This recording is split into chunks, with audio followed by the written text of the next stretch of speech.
Hello everyone, দেখো আমি একটা মিডল ক্লাস ফ্যামিলি থেকে বিলং করি। আর আমি এটা জানি যে প্রায় প্রত্যেকটা মিডল ক্লাস ছেলেমেয়ের স্বপ্ন থাকে লাইফে একবার হলেও ফ্লাইটে যাবার। আর এই ফ্লাইটে যাবার আগে বিভিন্ন ধরনের কোশ্চেন মাথায় ঘোরাফেরা করে, যে কত ঘন্টা আগে এয়ারপোর্টে পৌঁছতে হয়, কতগুলো ব্যাগ অ্যালাউড, কীভাবে টিকিট চেকিং করতে হয়, এরকম বহু কোশ্চেন মাথায় ঘোরাফেরা করে। ইভেন আমি যখন ফার্স্ট টাইম ফ্লাইটে যাবি তখনও আমারও এই সমস্ত কোশ্চেন মাথায় ঘোরাফেরা করতে এবং বিভিন্ন ডাউট ছিল।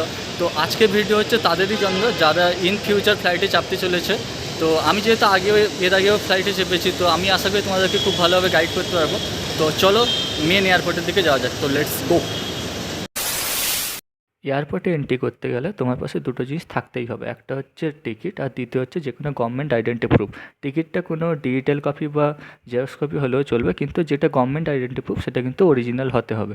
আর দ্বিতীয় যেটা হচ্ছে, এয়ারপোর্টে এন্ট্রির জন্য কোনো রকম পাসপোর্ট লাগে না। পাসপোর্ট লাগে তাদের যারা ইন্টারন্যাশনাল ট্রাভেল করে, অর্থাৎ ইন্ডিয়ার বাইরে যদি ট্রাভেল করতে চায় তাহলে কিন্তু পাসপোর্ট লাগে। আর যদি তুমি ইন্ডিয়ার মধ্যে ডোমেস্টিক ফ্লাইট নাও, যেমন ইন্ডিয়ার মধ্যেই ট্রাভেল করো, তাহলে কিন্তু তোমার কোনো রকম পাসপোর্ট লাগবে না। আরেকটা যেটা হচ্ছে, তোমাকে যদি কেউ যদি ড্রপ করতে আসে তাহলে কিন্তু সে কিন্তু এয়ারপোর্টের ভিতর ঢুকতে পারবে না। এয়ারপোর্টের ভিতর তারাই ঢুকতে পারবে যাদের পাশে টিকিট থাকবে। এয়ারপোর্টে এন্ট্রি করার সঙ্গে সঙ্গে তোমরা দেখতে পেয়ে যাবে ব্যাগেজ ড্রপ সেকশন। এখানে তোমরা বিভিন্ন রকম ট্রাভেল পার্টনার পেয়ে যাবে, যেমন স্পাইস জেট, এয়ার ইন্ডিয়া এক্সপ্রেস, ইন্ডিগো, আবাসা, এরকম বহু ট্রাভেল পার্টনার পেয়ে যাবে। এবার তুমি যেই ট্রাভেল পার্টনারে ট্রাভেল করবে, অর্থাৎ তোমার যে ফ্লাইট আছে, যেমন আমার ফ্লাইট আছে এয়ার ইন্ডিয়া এক্সপ্রেস, তো আমি কী করব, আমি এয়ার ইন্ডিয়া এক্সপ্রেসের কাউন্টারে গিয়ে আমার যে লাগেজ আছে সেটা আমি ওইখানে জমা দিব এবং সেখান থেকে আমি বোর্ডিং পাস নিব।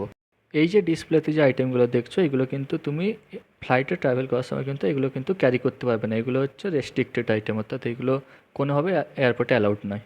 ফ্লাইটে ট্রাভেল করার সময় একজন ম্যাক্সিমাম 3টে ব্যাগ ক্যারি করতে পারে। একটা হচ্ছে ছোটো ব্যাগ, যেটার ওজন 3 কেজির মধ্যে হতে হবে। একটা হচ্ছে কেবিন ব্যাগ, যেটার ওজন 7 কেজির মধ্যে হতে হবে। যেটা হচ্ছে ছোটো ব্যাগ, সেটা তুমি যেই সিটে বসবে ওর সামনে তুমি রাখতে পারবে। আর যেটা কেবিন ব্যাগ, সেটা হচ্ছে ফ্লাইটের কেবিনে তোমাকে তুলে দিতে হবে। আর একটা হচ্ছে লাগেজ ব্যাগ, অর্থাৎ বড় ব্যাগ। এই ব্যাগটাই হচ্ছে লাগেজ ড্রপিং সেকশনে জমা দিতে হয়। আর এইটার ওজন যেন 15 কেজির মধ্যে হয়। যদি 15 কেজির বেশি হয় এই ব্যাগের ওজন, তাহলে কিন্তু তোমাকে এক্সট্রা টাকা দিতে হবে। আর এই ব্যাগের ভিতর যেন কোনো রকম ইলেকট্রনিক্স আইটেম না থাকে। আর এই ব্যাগের মধ্যে যদি তোমার কোনো শৌখিন আইটেম থাকে তাহলে তোমরা ফ্র্যাজাইলের ট্যাগ লাগাতে পারো। আর যখন এইগুলো যখন ট্রান্সফার হবে, তখন যখনই দেখবে যে ফ্র্যাজাইলের ট্যাগ আছে, তো ওরা তাহলে একটু কেয়ারফুলি ব্যাগগুলোকে ট্রান্সফার করবে। আর এই ফ্র্যাজাইলের জন্য এক্সট্রা কোনো টাকা লাগে না, এই কাউন্টারে বললেই ওরা লাগিয়ে দেয়। ব্যাগ জমা নিয়ে নেওয়ার পর ওরা তোমাকে দিয়ে দেবে বোর্ডিং পাস এবং তার সঙ্গে সঙ্গে দিয়ে দেবে ব্যাগের একটা ট্যাগ। আর এই ব্যাগ জমা দেওয়ার জন্য তোমাকে অবশ্যই তোমার গভর্নমেন্ট আইডেন্টি প্রুফ আর টিকিট অবশ্যই দেখাতে হবে আইডেন্টিফিকেশনের জন্য। আর এই ব্যাগ তুমি পেয়ে যাবে তুমি যে এয়ারপোর্টে নামবে ওই এয়ারপোর্টে। আর এই ব্যাগ জমা দিতে হবে কিন্তু ফ্লাইট ছাড়ার 1 ঘন্টা আগে। এই জন্য লোকে বলে যে ফ্লাইট যখন তার 2-3 ঘন্টা আগে এয়ারপোর্টে পৌঁছানোর জন্য, কেননা এই ব্যাগেজগুলো ফ্লাইটে লোড করার মতো হতে ওদের একটা টাইম লাগে। এই জন্য 1 ঘন্টা আগে কিন্তু, ফ্লাইট ছাড়া 1 ঘন্টা আগে কিন্তু এই ব্যাগগুলো জমা দিতে হবেই। এরপর তোমাকে যেতে হবে সিকিউরিটি চেকিং পোর্শনে, যেখানে তোমার এবং তার সঙ্গে সঙ্গে তোমার সঙ্গে যে দুটো ব্যাগ আছে, স্মল ব্যাগ আর কেবিন ব্যাগ, ওই দুটো চেক হবে। সিকিউরিটি চেকিং করার জন্য তোমার পাশে যে সমস্ত ইলেকট্রনিক্স আইটেম আছে সেইগুলো তোমাকে ট্রেতে করে জমা দিতে হবে। এবং তার সঙ্গে সঙ্গে যদি কোনো মেটালিক আইটেম থাকে সেগুলো তোমাকে এরকম ট্রেতে জমা দিতে হবে এবং ওরা সেটাকে ভেরিফাই করে তুমি পেয়ে যাবে ওই গেটের ওই পারে। আর তার সঙ্গে সঙ্গে তোমার সঙ্গে যে কেবিন ব্যাগটা আছে ওটাও কিন্তু এইখানে ভেরিফিকেশন হয়ে ওই পারে তুমি পেয়ে যাবে। তুমি যদি ভেবে থাকো তুমি বিমল খেয়ে ফ্লাইটের দরজাতে তুমি পিক ফেলবে, ওটা কিন্তু হবে না। তুমি কিন্তু তোমার পাশে যদি কোনো নেশা জাতীয় দ্রব্য থাকে বা লাইটার বা দেশলাই থাকে, তাহলে কিন্তু তোমাকে এইখানে ফেলে দিয়ে সিকিউরিটি চেকিংয়ে যেতে হবে। ব্যাগ চেকিংয়ের সঙ্গে সঙ্গে তোমারও সিকিউরিটি চেকিং হবে, অর্থাৎ তোমার গোটা শরীর সার্চ করা হবে তোমার পাশে কোনো কিছু মেটালিক আইটেম বা কোনো ডেঞ্জারাস আইটেম আছে কিনা। এবার তুমি নিজে সিকিউরিটি চেকিং করে চলে এলে গেটের এই পারে এসে তুমি যে সমস্ত জিনিস চেকিংয়ের জন্য দিয়েছিলে ওইগুলো সমস্ত কিছু কালেক্ট করবে। এবার তুমি একদম রেডি নিজের ফ্লাইটের ওঠার জন্য। এবার তোমার যে যত নম্বর গেটে ফ্লাইট আছে ওই গেটের দিকে তোমাকে যেতে হবে এবং ওইখানে গিয়ে রিপোর্ট করতে হবে এবং রেসপেক্টিভ ফ্লাইটে তোমাকে উঠতে হবে। এবার এইখানে তোমার যে ফ্লাইট যদি লেট থাকে বা যদি দেরি থাকে, তাহলে তোমরা এখানে বসার জায়গা পেয়ে যাবে, তোমরা এখানে বসতে পারো। আর এইখানে পেয়ে যাবে বিভিন্ন ধরনের এক্সপেন্সিভ মল, এখানে তোমরা চাইলে খাওয়া দাওয়া বা কেনাকাটা করতে পারো। তো এখানে খাওয়া দাওয়া কেনাকাটা করার মতো আমার এত পয়সা নেই, তো আমি এই জায়গাটাকে স্কিপ করব। তোমরা চাইলে এখান থেকে কেনাকাটা বা খাওয়া দাওয়া করতে পারো, কিন্তু এটা খুব এক্সপেন্সিভ। তো এখন আমি চলে এসেছি একদম লাস্ট গেটে, যেই গেট থেকে আমি এখন ফ্লাইট ধরবো। তো লাগেজ ড্রপ করে দিয়েছি, বোর্ডিং পাস বের করে নিয়েছি, আর সিকিউরিটি চেকিংও করে নিয়েছি। এবার হচ্ছে গেট বন্ধ আছে, কেননা অ্যাকচুয়ালি ফ্লাইট ডিলে আছে একটু। তো ফ্লাইট ডিলেটা যখনই ওভারকাম হয়ে যাবে তখন গেট খুলবে। তো গেট খোলার পর আমি ধীরে ধীরে করে ফ্লাইটের দিকে উঠবো। আর তোমাদেরকে এখন বোর্ডিং পাসের ব্যাপারে বলে দিই, আর বোর্ডিং পাসে কী কী থাকে, কী ব্যাপার, সমস্ত ডিটেলসে তোমাদেরকে বলে দিচ্ছি। দেখো, যেমনটা তোমরা দেখতে পাচ্ছ আমার পাশে দুটো বোর্ডিং পাস আছে। দুটো কেন তোমাকে বলছি, অ্যাকচুয়ালি আমি যে ফ্লাইটে যাচ্ছি এটা হচ্ছে কানেক্টেড ফ্লাইট।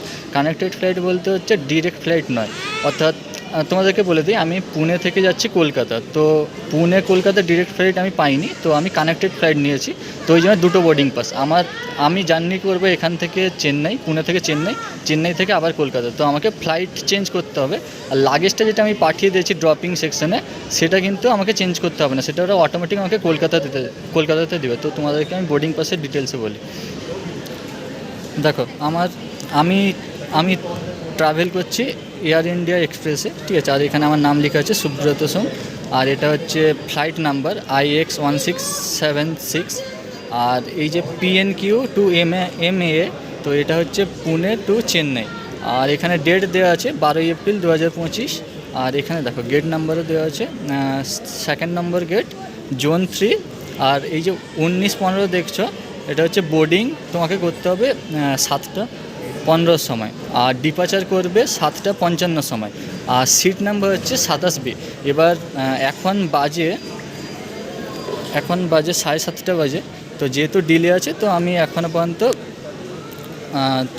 পর্যন্ত না গেলেও হবে, কিন্তু ফ্লাইট ছাড়ার মোটামুটি অ্যাটলিস্ট 15 মিনিট আগে কিন্তু তোমাকে উঠে যেতে হবে। এবার সিট নাম্বারটা যেটা বলতে বলতে থেমে গেলাম, সিট 27B, এটা হচ্ছে 27th রোতে বি নম্বর সিট। তোমাদেরকে বলে দিই, টোটাল ফ্লাইটে এক একটা রোতে 6খানা সিট থাকে, এ থেকে এফ পর্যন্ত, ঠিক আছে। এবার যেমন আমার 27 নম্বর রো, আর বি মানে হচ্ছে, দেখো, এ থেকে এফ পর্যন্ত থাকে, ঠিক আছে। এদিকে 3টে, এ থেকে সি, আর এদিকে হচ্ছে ডি থেকে এফ।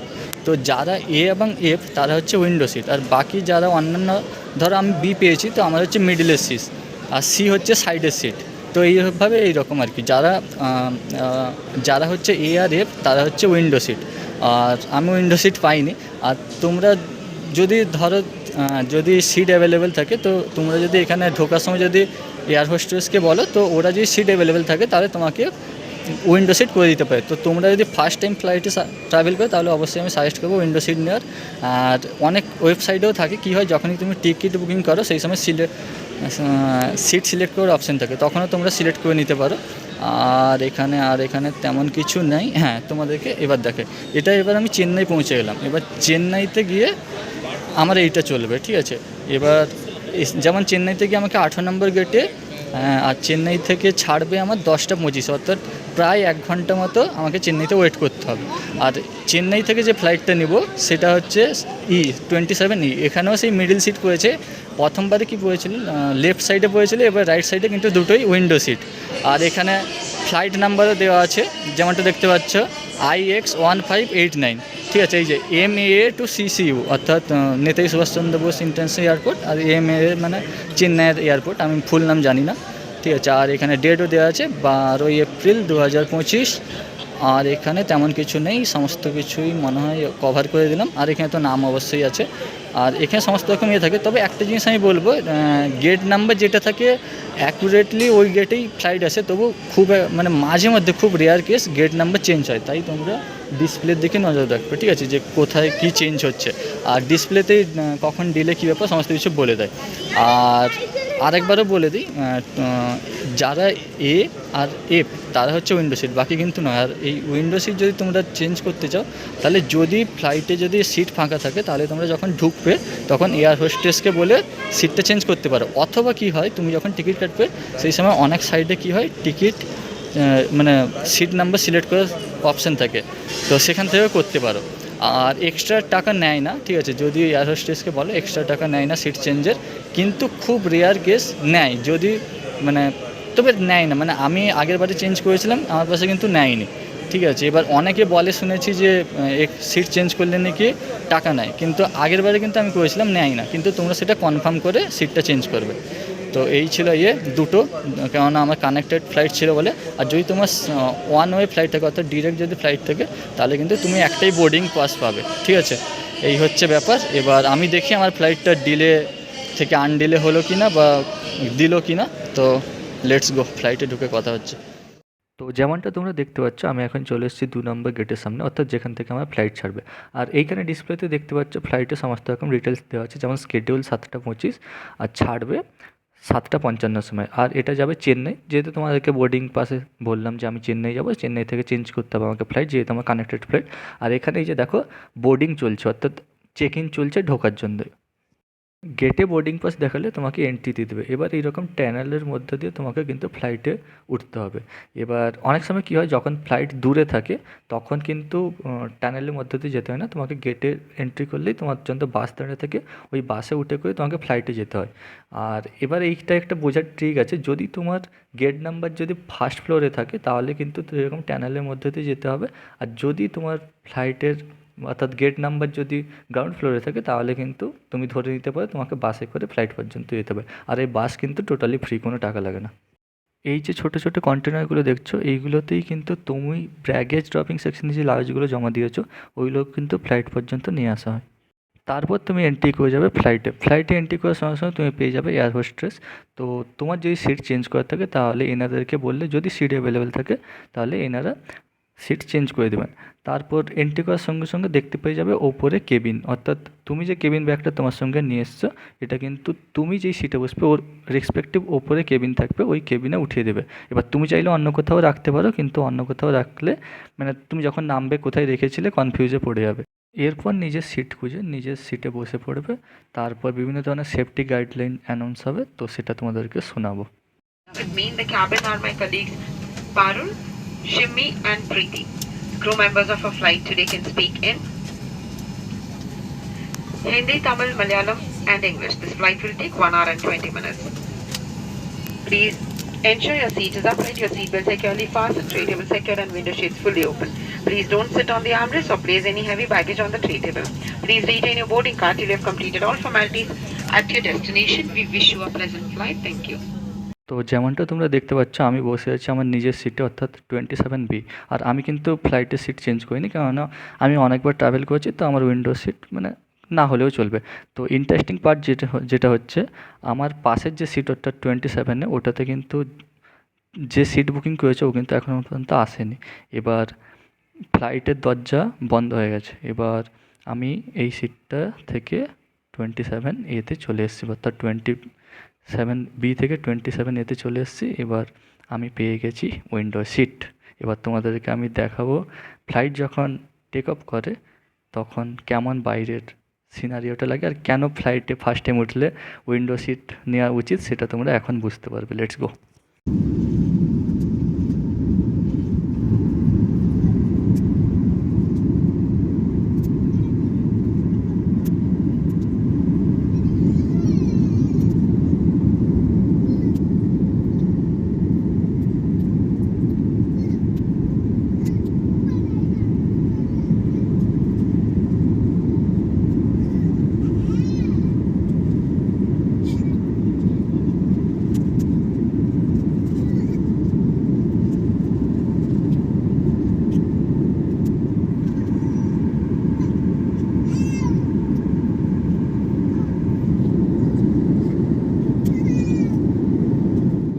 ফ্লাইটে তুমি তোমার সিটের সামনে পেয়ে যাবে মেনু কার্ড। এবার এই ফ্লাইটে যে যে খাবার অ্যাভেলেবেল আছে সেই অনুযায়ী মেনু কার্ড দেওয়া আছে, তো সেই মেনু তুমি এখান থেকে অর্ডার করতে পারবে।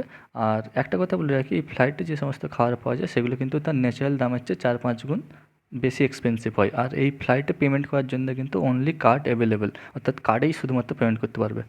ফ্লাইটের খাবার কতটা এক্সপেন্সিভ হয় তোমাদেরকে দেখাচ্ছি। এই যে দেখছো কাপ নুডলস, যেগুলো দোকানে 40 টাকায় পাওয়া যায় এখানে দাম হচ্ছে 300 টাকা। এইটা তো শুরু, তারপর দেখো এই যে দেখছো বিরিয়ানি এত বড় থাকে না, ছোট থাকে, 300 টাকা। ব্রিটানিয়া ট্রিট এগুলো দোকানে বিক্রি হয় 20-25 টাকা, এখানে হচ্ছে 200 টাকা। ঠিক আছে দেখাচ্ছি, আরও দেখাচ্ছি, দাঁড়াও এরপরের পাতায় গেলে আরও অবাক অবাক হবে। এই তো স্নিকার্স দোকানে 30 টাকা, আমি 50 টাকা ধরলাম, এখানে 200 টাকায় বিক্রি হচ্ছে। ডার্ক ফ্যান্টাসি 200 টাকা। চিপস 200 টাকা। এরপর কোল্ড ড্রিঙ্কস দেখবে, দাঁড়াও কোল্ড ড্রিঙ্কস দেখলে তো আরও অবাক হবে। দেখো স্প্রাইটের যে ক্যানগুলো এগুলো দোকানে বিক্রি হয় 40 টাকা, এখানে দাম কত? 200 টাকা। সিটের সামনে তুমি পেয়ে যাবে একটা ফোল্ডেবল ট্রে, যেখানে তুমি খাবার বা কোনো কিছু রাখতে পারো। আর যেহেতু ফ্লাইটে খাবার অ্যালাউড, অর্থাৎ বাইরের খাবার অ্যালাউড, তুমি চাইলে নিজে ক্যারি করতে পারো, তো সেই খাবার তুমি এই ট্রেতে রেখে খেতে পারো, কোনো অসুবিধা নেই। এবার দেখাই তোমাদেরকে ফ্লাইটের বাথরুম ভীষণই ছোট হয়, কিন্তু এর মধ্যেই তুমি বেসিন থেকে শুরু করে মিরর থেকে শুরু করে সমস্ত কিছু পেয়ে যাবে। আর এই ফ্লাইটে বাথরুমে কিন্তু স্মোকিং অ্যালাউড নয়। প্রথমত তুমি তো ফ্লাইটে কোনো রকম নেশাজাতীয় দ্রব্য বহন করতে পারবে না। আর যদি তুমি ভুল করে যদি লুকিয়েও যদি নিয়ে আসো, আর তুমি যদি ভাবো ট্রেনে বাথরুমের মতো ফ্লাইটে বাথরুমে এসে তুমি স্মোক করবে, ওটা কিন্তু পসিবল নয়। এখানে কিন্তু সেন্সার লাগানো আছে, তুমি স্মোক করলে কিন্তু সঙ্গে সঙ্গে অ্যালার্ম বাজবে। আর ফ্লাইটের বাথরুম কিন্তু ফ্লাইট যখন যখন ল্যান্ড করে এই দুই সময় কিন্তু ফ্লাইটে বাথরুম অ্যালাউড নয়, অর্থাৎ এই দুই সময় কিন্তু তুমি ফ্লাইটে বাথরুম ইউজ করতে পারবে না, রেস্ট্রিক্টেড থাকে। তো আমি এখন ল্যান্ড করে গেছি চেন্নাই এয়ারপোর্টে। আর যেহেতু আমার ফ্লাইট দূরে ল্যান্ড করেছে, তাই আমাকে বাসে করে চেন্নাই এয়ারপোর্ট পর্যন্ত নিয়ে যেতে হবে। যারা তোমাদের ডিরেক্ট ফ্লাইট আছে তাদের কিন্তু এখানেই জার্নি শেষ, এরপরে পার্টটা কিন্তু তোমাদের দরকার নেই। এবার যেহেতু আমার কানেক্টেড ফ্লাইট, তাহলে এবার আমি কী করব, এবার আমি চেন্নাই থেকে যেহেতু আমি কলকাতা আরেকটা ফ্লাইট ধরবো, তাই আমাকে চেন্নাই এয়ারপোর্টে গিয়ে আবার সিকিউরিটি পোর্শন থেকে যে পার্টটা আছে সেই পার্টটা আমাকে আবার চেন্নাই এয়ারপোর্ট থেকে রিপিট করতে হবে, যেহেতু আমি একটা নতুন ফ্লাইট ধরবো। আর যারা তোমরা ডিরেক্ট ফ্লাইট তাদের কিন্তু এখানেই যাত্রা শেষ, যেহেতু আমার কানেক্টেড ফ্লাইট। তো এর পরের পার্ট, অর্থাৎ আবার যে সিকিউরিটি চেকিংয়ের পোর্শনটা, ওটা কিন্তু আমাকে রিপিট করতে হবে। অর্থাৎ যারা কানেক্টেড ফ্লাইট তাদের হচ্ছে এটা রিপিট করতে হবে, বাকিদের নয়। তো আমি এখন বসে আছি একটা নতুন ফ্লাইটে, যেটা চেন্নাইতে আমি ধরেছি এবং এটা কলকাতা পর্যন্ত যাচ্ছে। আর আমি প্রায় পৌঁছেই গেছি দ্য সিটি অফ জয়তে। তো আর উইন্ডো থেকে দ্য সিটি অফ জয়টা খানিকটা এইরকম লাগে।